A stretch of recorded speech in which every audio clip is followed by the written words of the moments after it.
বদরের ময়দানে এই পাশে কোরাইশ, এই পাশে মুসলমানেরা। বিশ্বনবী জালাময়ী ভাষণ দিলেন, তোমরা দেখতে পাচ্ছ এটা বদরের ময়দান না, এটা আল্লাহর জান্নাত, ওই জান্নাতের দিকে ছোট। বিশ্বনবীর কথা শোনা মাত্র সাইয়েদনা উমাইর ইবনুল হুমাম বললেন বাখ বাখ, মানে চমৎকার। বিশ্বনবী বললেন মা ইয়াহমিলুকা আলা কওলিকা বাখ বাখ ইয়া উমাইর, আমার এই কথা শুনে তুমি কেন বললা বাখ বাখ?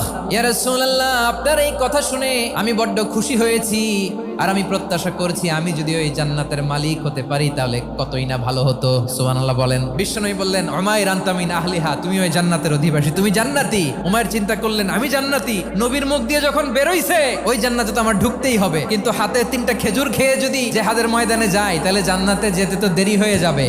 এই চিন্তা আসা মাত্রই খেজুর 3টাকে তিনি ছুঁড়ে মারলেন, তলোয়ার বের করে আল্লাহু আকবার বলে বদরের ময়দানে ঝাঁপিয়ে পড়লেন। আল্লাহর শত্রুদেরকে কচুকাটা করে এক পর্যায়ে শাহাদাতের সুধা পেয়ে নিজেও জান্নাতি হয়ে গেলেন। পড়েন সুবহানাল্লাহ।